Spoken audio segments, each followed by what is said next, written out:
Ladies and gentlemen, Peak is back. After about maybe 14 years, Ninja Gaiden is having a main game update in its title line. A new numbered Ninja Gaiden has come out, and we've also had yet another remastered, reworked, revisioned edition of Ninja Gaiden 2 with the release of Ninja Gaiden 2 Black.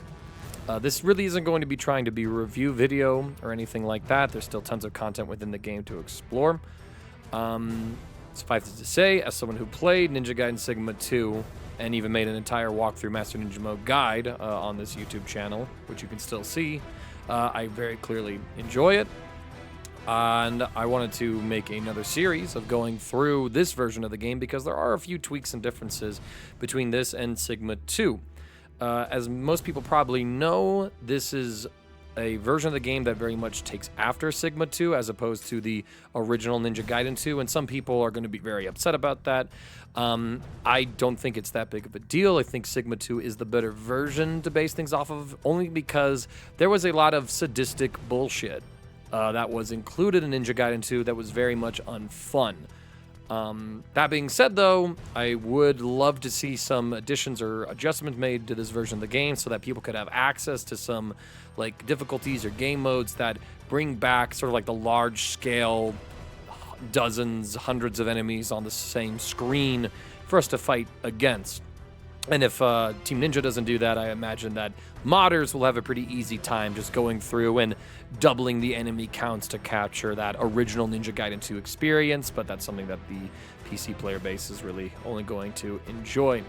As of this moment, I just completed Path of the Mentor very hard, so I can actually check out the Ninja records and show that. So I've just beaten Mentor difficulty, and I'm going to start working on the Ninja Gaiden Master Mode, or Master Ninja Mode, walkthrough commentary for us all to kind of go through. But before I really start to make that series proper, I wanted to highlight a few of the differences in this version and Sigma 2, and I think it's kind of fair to say that this is sort of like a blend of both Ninja Gaiden 2 and a blend of Sigma 2. We'll jump in real quick to my endgame file that I have to highlight some of the differences here and to establish what our overall goals for a Master Ninja Mode playthrough are going to be. So, if I go over to the Muramasa shop, first thing you might see, it's still the same 4 items. The shop is very limited because you don't have any projectiles that use ammo in this game. Everything is infinite ammo. So the systems from Ninja Gaiden 2 that didn't carry over, that I wish did carry over, were like the bow and arrow UTs, the windmill shuriken, incendiary shuriken. There just isn't any of like that ranged combat resource management in this version. You just pretty much have your ninpo and health items in this game. I've also slightly goofed too, because you can see I have the crystal skulls in the upper left corner, but I didn't collect all 30 of them. So I'm missing about 8 of them to get the maximized discounts for the items, but that's pretty much fine. If you're a Sigma 2 veteran, you'll notice that this has to be a refreshing view of an endgame screen because they made it so that the weapon upgrades in the game are purchasable with essence, and the essence cost scales up with difficulty. In Mentor mode, it was about 15,000 essence. Meanwhile, in, I think, normal difficulty, it was like 10,000 essence for like level 1, and then level 2 was a higher upgrade level. But in Sigma 2, you could only upgrade weapons at particular shops that had blue light, and it was a free upgrade doled out. By the end of the game, if you try to optimize your upgrades, you only had one weapon that wasn't fully upgraded, which I always felt was kind of just bad feeling, right? Like there was like an OCD of, oh, my whole weapons weren't upgraded all the way. And I even had enough essence to upgrade pretty much some of these weapons that you don't have to upgrade, right? Like the dual blades and the dragon sword, because they get forced to like their level 4 versions later on in the story. You don't have to invest anything in those, but I had enough spare essence to do so anyway with the dual blades. So that's a very refreshing feeling, and I think it rewards skillful play with how you manage your essence. And that's what we're going to really get into the conversation point of, is how managing essence is going to work for you in this title. I'm also missing some Life of the Gods up there, it looks like. I just realized I'm missing about 3 of those things, so I missed a couple of items in my first playthrough, but I'm going to do my research, make sure I don't miss anything when I actually present the walkthrough commentary. So let's jump back out to the main menu very quickly. I will say it feels like some item locations have been modified from Sigma 2, which doesn't surprise me. Like a tutorial popped up earlier than I remember it popping up, because it's like, again, they kind of have like more of a Ninja Gaiden 2 item placement at some times, but with all like most of the core things from Sigma 2. There is some content cut from the Sigma 2 release, like some of the extra boss fights they threw in, like with the Buddha statue and the Statue of Liberty. While they kept like some of the boss fights that they did add in, so I won't try and spoil too much of anything about that one. Tag missions, by the way, are really cool. You get to play as both characters that you select, and you can instantly swap between them. I just want to highlight that real quick. But let's go ahead and talk about essence management real quick. So for this, I'm going to go ahead and just start a new game. And it doesn't really matter to me what I'm going to do. I'm going to say Path of the Acolyte here, just because I'm not going to play through this whole thing. But with the ability to upgrade weapons being connected to your essence total again, it means that instead of you having to worry about just purchasing your health items in the game, you are going to be looking to try and manage your essence so you can buy weapon upgrades as soon as you can in order to optimize your play and to unlock certain techniques that are going to make a playthrough easier. So this is kind of like the intro to the overall game mechanics that we're going to be taking advantage of as I work on the walkthrough itself. The game looks great in some moments. I do think that some of the stylistic light balancing didn't really get fully fleshed out correctly in this version, just because we're using Unreal Engine 5 and whatnot. But it's still overall a pretty damn good-looking game. So this is like the first encounter of the game, and we're going to look at how killing enemies in different ways affects the essence that you gain. So if I just kill an enemy randomly, right? Let's find this guy here. Okay. So I come down with an obliteration technique, right? And if you see if I absorb this essence, it was worth 100 essence, right? When I use an obliteration technique. Now if I kill this guy normally, and I absorb his yellow essence, we can see that I only gained 50 essence from him. So we're already starting to see that based on the way in which you kill an enemy, it affects how much their yellow essence is worth for you. Now let's go ahead and try to set up a level 1 ultimate. So this guy died. We're at 150 essence. And now we're at 300 essence, right? So we went from 50 to 100 to 150 in essence, right? And so what happens then if I'm able to set up a level 2 ultimate?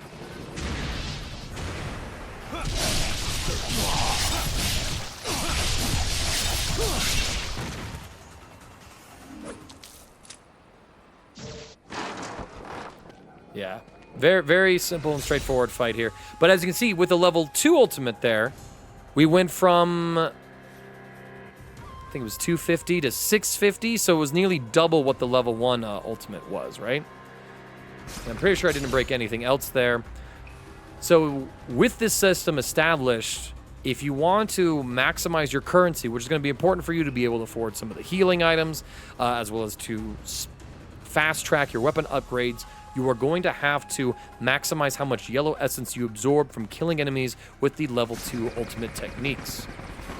And essence management has always been sort of crucial to Ninja Gaiden because, you know, deciding between do you absorb a blue essence, which gives you life, or a red that gives you Nimpo.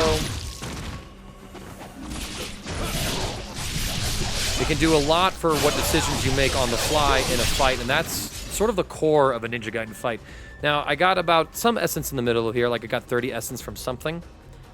But now if I absorb that, we went up to 1,000 essence from that level 2, right? And we went up to 1,380, right? So we're getting like 300 essence from the last 2 guys that we just killed. And if you think about it, if we killed all those enemies, I think I killed about 2 to start and then 2 at the end. Those first 2 enemies, one was worth like 100, the other was worth like 50. But by killing them quickly and then using their essence to kill the final wave of enemies with ultimate techniques, a level 2 in particular, we like almost quadruple the amount of essence that we were able to gain from that fight. And this is something that the game itself really wants you to do. It wants you to manage essence and use these ultimate techniques. If you're playing on chapter challenge mode or you're doing the missions, ultimate techniques give you like 5,000 karma points, which is the highest like single thing you can get from like some of your basic actions. There might be like some other ones that are like more context based, like kill streaks and whatnot, that give you more than that 5,000. But like for a raw hit for Ryu to do, or any of the characters, using an ultimate technique is going to be very crucial for us to maximize our farming efficiency to get these weapon upgrades, right? In addition to that, there's a couple other quirks with the system as well. You're going to find these item chests all the way throughout the game. And usually if you have the item, then it's going to just give you that item. But the chests behave in particular ways when it comes to the item. So if I had all 3 Herbs of Spiritual Lives, because my maximum item carry is 3. And I went up to a chest just like this, and I had like this little bit of lasting damage, that red on my health bar, and I kicked this chest open. The game would check to see how many herbs I had. Once it recognized I had full items of that herbs, then it would say, okay, do you need health? Yes, you do, so it would give me blue essence. However, if I had all 3 herbs, so I had max items, and my health was completely blue, then the game would say, oh, well, okay, well, we're going to give you the amount of essence, which I believe is the original shop value of essence, not the discounted price, so that you can, basically afford to buy that item that you already don't need, which is going to be very crucial for us to try and manipulate early on for us to, again, maximize how much yellow essence we gain in order for us to buy weapon upgrades very quickly. And a part of that is going to be how we manipulate save points, right? So let's quickly get through this fight.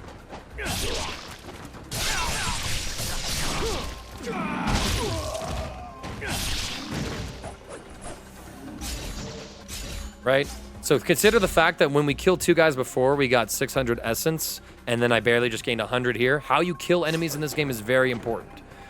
Now, when you come up to the statue of the Earth Dragon, as you can see right here, when it's bathed in this blue light, it will heal your wounds and record your progress. So oftentimes, we can use our knowledge of what a chest is and the placement of these statues in order to set ourselves up to maximize the chest things. Now, there are some limitations to this because Ninja Gaiden Sigma 2 took away some features where you could progress to the level and save some of these save statues. So like before, there would be a contextual action for Ryu to kick this door open in Ninja Gaiden 2. In order for Ryu to open this door now, he must save at this save statue. So that is one of the differences between like the 2 versions of the games, is there was a lot more like key item stuff and a lot of flexibility for how Ryu progressed through a level, whereas because we don't have those key items anymore, the Team Ninja basically said you kind of have to clear fights or use certain things in order to trigger progression. But, say we had this chest and we knew it was an herb and we had that damage that we had before, we could have run down to that statue first, saved there, then backtrack to this chest in order to get the yellow essence to buy that herb, right? So that's something to think about here. Oh, this is a chest I definitely did not pick up on my first playthrough. There's another herb right there even, right? So now we're maxed out on herbs. And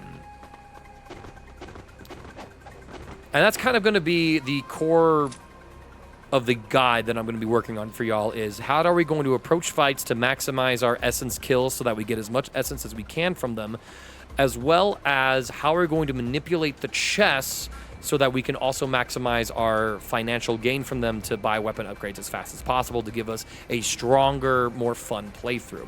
There are going to be some chests that are just fixed resource spawns, like they just give you red essence for Nimpo, or they give you yellow essence, or a ghostfish spawn, or blue essence for health, and we will try to incorporate those into our strategy as well.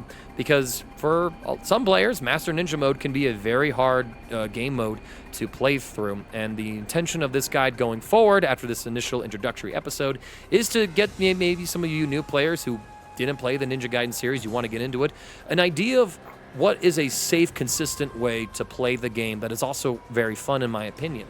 And if you want to try and deviate from this play style, or you want to fixate on a certain weapon, or you want to give yourself additional challenges outside of this, you're more than welcome to do those things. I'll try to showcase as many strategies as I can, and different viable tactics with weapons and certain situations or ways in which you can use the weapons. So I hope you enjoy the rest of the guide, and I hope that this introductory video was something that you enjoyed. So, this is CD Mangaka, ladies and gentlemen, welcome back to Ninja Gaiden.